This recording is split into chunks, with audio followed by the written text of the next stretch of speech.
Okay, we're locked in. So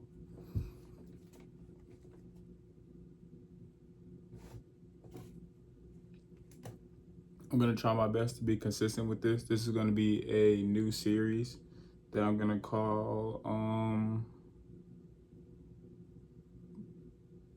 Bibles and Buckets. Let's go with that. Let's go with Bibles and Buckets. Because in this series, I want to help with the understanding that although you are a Christian hooper, you don't have to be a fearful hooper. You get what I'm saying? Like, you can still, we're not supposed to be boastful in any type of way, but you can still be confident in who you are and knowing that God gives you the confidence to be who you are, that is your place. You know what I'm saying? You're able to do so. So we're going to start this series called Bibles and Buckets.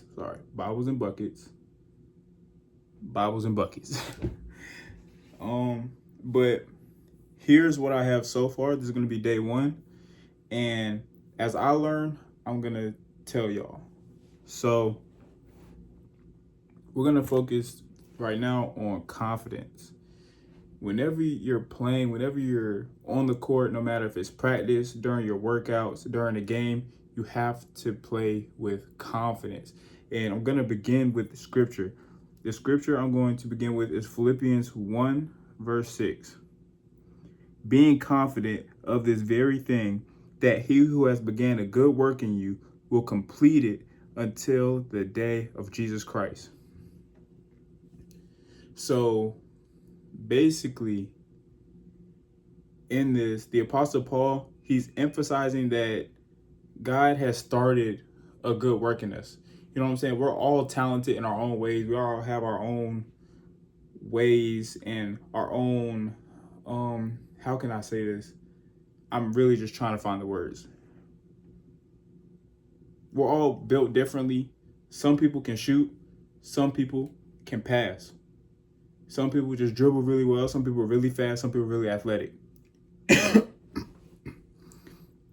Whatever it is that God has put into you to make you different, to make you stand out, continue to hone in on that. Continue to have confidence that God gave you that skill and that ability to be able to take off for whatever team, whatever organization, whatever league that you're in. You get what I'm saying? I don't care about the age. I don't care about the height. I don't care about the weight. I don't care about any of all of that. All I'm worried about is you knowing who you are and who gave you the ability to do what you do.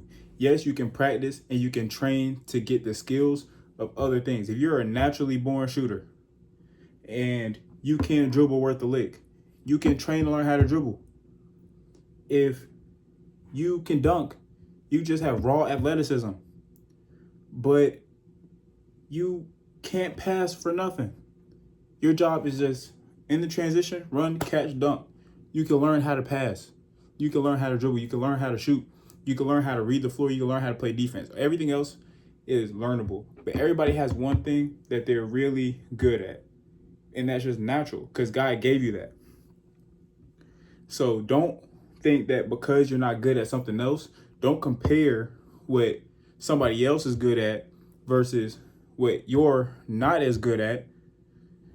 Don't try to let that define who you are. Continue to have confidence in what you're good at and learn how to build from that. Because at the end of the day, God isn't going to give you something and just leave you with it to just let it die and let it burn. You know what I'm saying?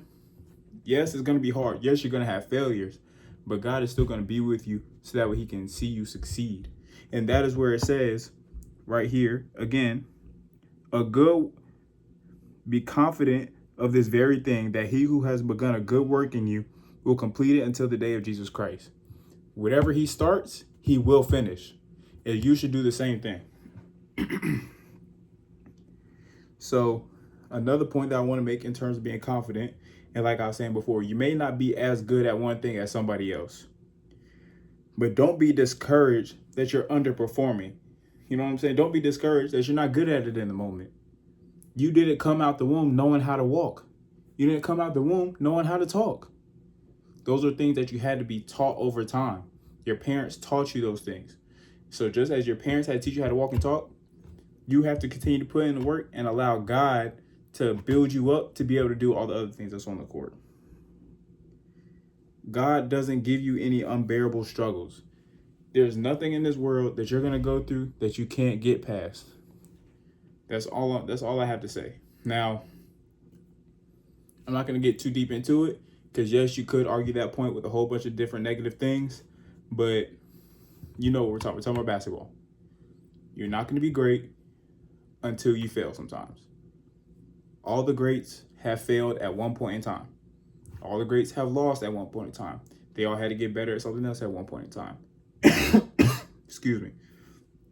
Don't allow a small hurdle or obstacle to stop you from pursuing what it is that you truly want to do.